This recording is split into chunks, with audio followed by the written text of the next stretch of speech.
Shri A Sajeevan, മാത്രമല്ല ഈ ന്യൂയോർക്കിലെ ഡിസ്ട്രിക്ട് കോർട്ടിൽ അവരുടെ വിചാരണ നടക്കും. അവർക്കെതിരെ കുറ്റം ചുമത്തിയിരിക്കുന്നു. മെദ്രോയ്ക്കും ഭാര്യയ്ക്കുമെതിരെ കുറ്റം ചുമത്തിയിരിക്കുകയാണ്. എന്താണ്?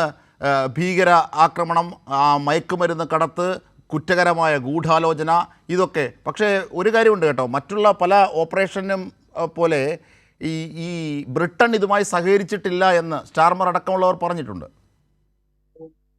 സജീവൻ, വളരെ കൃത്യമായിട്ടുള്ള കാര്യമാണ്. അമേരിക്ക ഇതൊക്കെ ചെയ്യുമ്പോൾ നേരത്തെ ജോർജ് ജോസഫും താങ്കളും ചോദിച്ചൊരു ചോദ്യം ഉണ്ടല്ലോ, ആരാണ് ഇതൊക്കെ ചെയ്യാൻ? ട്രംപ്. ആരാണ് ഇതൊക്കെ ചെയ്യാൻ? അമേരിക്ക. ഈ ഒരു ചോദ്യം സ്വാഭാവികമായിട്ട് നമ്മൾ ചോദിക്കും. പക്ഷെ ഈ ചോദ്യം ലോകത്തിൽ മറ്റൊരു ഭരണാധികാരിയും ചോദിക്കുന്നില്ല എന്നുള്ളതാണ് ട്രംപിന്റെ ഏറ്റവും വലിയ വിജയം, അല്ലെങ്കിൽ അമേരിക്കയുടെ ഏറ്റവും വലിയ വിജയം എന്ന് പറയുന്നത്. ആരും ചോദിക്കാനില്ല, ആരാണ് നിങ്ങൾ ഇതൊക്കെ ചെയ്യാൻ? മറ്റൊരു രാജ്യത്തിന്റെ സ്വാതന്ത്ര്യത്തെ, മറ്റു രാജ്യത്തിന്റെ പരമാധികാരത്തെ, മറ്റു രാജ്യത്തെ ഭരണാധികാരിയുടെ അവകാശങ്ങളെ അതൊക്കെ ഹനിക്കുന്ന രൂപത്തിൽ പ്രവർത്തിക്കാൻ നിങ്ങൾക്ക് എന്ത് അധികാരം എന്ന് ചോദിക്കാൻ ഇവിടെ ഈ അമേരിക്ക കഴിഞ്ഞുള്ള മറ്റ് ലോകത്തുള്ള രാജ്യങ്ങൾ ഒരു രാജ്യം പോലും ചോദിക്കുന്നില്ല. നമ്മളൊക്കെ ചോദിക്കും. ഈ അമേരിക്കക്ക് നേരെ വിരൽ ചൂണ്ടി ചോദിക്കാൻ ആരുമില്ല എന്നുള്ളതാണ് അവരുടെ അഹങ്കാരം. അത് ഏറ്റവും വലിയ പ്രശ്നം കൂടിയാണ്. അപ്പൊ നമ്മൾ ആലോചിച്ച് നോക്കുക, ഇതേ കാര്യം ഇന്ത്യയിലാണ് സംഭവിക്കുന്നതെങ്കിൽ ഇന്ത്യയുടെ പ്രധാനമന്ത്രി, അത് മോദി ആവട്ടെ ആരും ആവട്ടെ, ഇന്ത്യയുടെ പ്രധാനമന്ത്രിയെ അമേരിക്കൻ പട്ടാളം വന്നിട്ട് തട്ടിക്കൊണ്ടുപോകുന്നു, രഹസ്യമായിട്ട് തട്ടിക്കൊണ്ടുപോകുന്നു, എന്നിട്ട് അവരുടെ ജയിലിലിടുന്നു, വിചാരണ നടത്തുന്നു.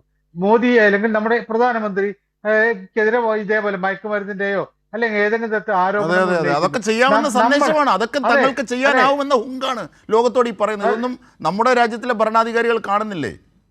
അതെ, അതാണ് എന്റെ ചോദ്യം. അതാണ് ഈ നമ്മുടെ രാജ്യത്തിന്റെ ഭരണാധികാരികൾ ഉൾപ്പെടെ ഇതിനെ ഈ കാര്യത്തെ, കാരണം അമേരിക്കയുമായിട്ട് അതിർത്തി പങ്കിടുന്ന രാജ്യമല്ല വെനിസ്വേല.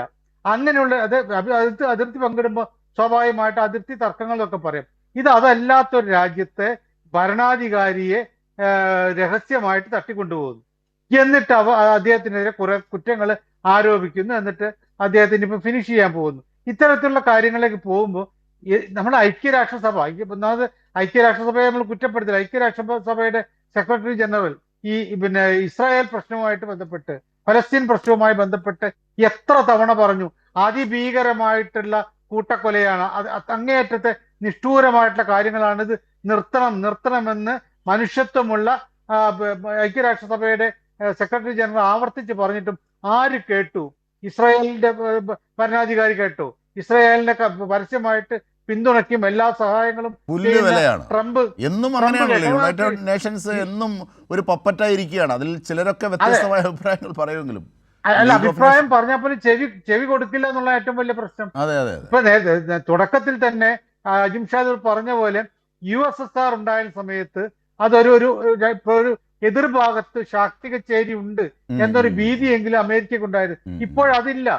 ഇപ്പോ ഏകരാജ്യ കേന്ദ്രീകൃതമായ ലോകം എന്ന രീതിയിലേക്ക് അമേരിക്ക അത് നടപ്പാക്കിക്കൊണ്ടിരിക്കുക. അപ്പൊ ഏത് രാജ്യത്തെ ഭരണാധികാരിയും ഏത് രാജ്യവും തങ്ങളുടെ നിലപാടിനും തങ്ങളുടെ താല്പര്യത്തിനും എതിരായിട്ട് പോകുന്നു, തങ്ങൾക്കൊരു ഭീഷണിയായി തീരും എന്ന് ചിന്തിക്കുന്നു, അതിനെതിരെ നടപടിയെടുക്കും. ഇപ്പൊ ഇന്ത്യ, നമ്മൾ സാധനങ്ങൾ വാങ്ങുമ്പോൾ ഏത് കടയിൽ നിന്ന് വേണമെങ്കിലും നമുക്ക് വാങ്ങാം.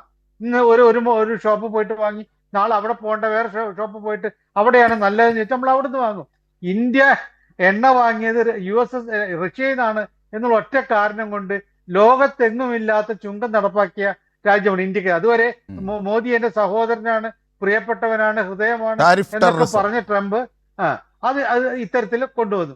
ഇപ്പോഴുള്ള പ്രശ്നം വെനിസ്വേലയുടെ കാര്യത്തിൽ ഇവിടെ നേരത്തെ ജയേന്ദ്രനൊക്കെ പറഞ്ഞത് വളരെ കൃത്യമാണ്. ലോകത്തിൽ എണ്ണ ശേഖരം ഏറ്റവും കൂടുതലുള്ള രാജ്യമാണ്.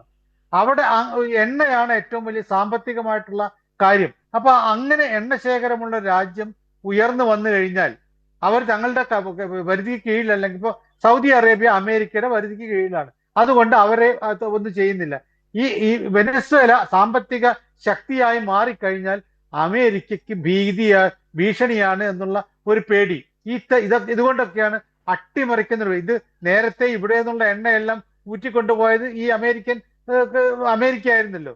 അന്ന് അത് അവിടെ സ്വകാര്യ സ്ഥാപനങ്ങളായിരുന്നു അവിടുത്തെ എണ്ണ ഖനനം നിയന്ത്രിച്ചിരുന്നത്. പിന്നീട് അതിന് ദേശവൽക്കരിക്കുന്നത് കൂടിയിട്ടാണ് കംപ്ലീറ്റ് ഈ പ്രശ്നങ്ങൾ വരുന്നത്. അപ്പോൾ അമേരിക്കയുടെ ഭീതി എന്ന് പറയുന്നത് തങ്ങളുടെ ഈ വലിയ തങ്ങളാണ് ഏകാധിപത്യത്തിന്റെ ഈ ലോകം നിയന്ത്രിക്കുന്നത് എന്നുള്ളതിനെ അതിനാരെങ്കിലും ഒക്കെ ഭീഷണിയാകുമോ? ആ ഭീഷണിയാകുന്ന തീർച്ചയായും തീർച്ചയായും സഖ്യത്തെയും ശ്രീ രാജ്യത്തെയും തീർച്ചയായും ഞാൻ തകർക്കുക തിരിച്ചെത്താം എന്നുള്ളതാണ്. സജീവ് സാർ.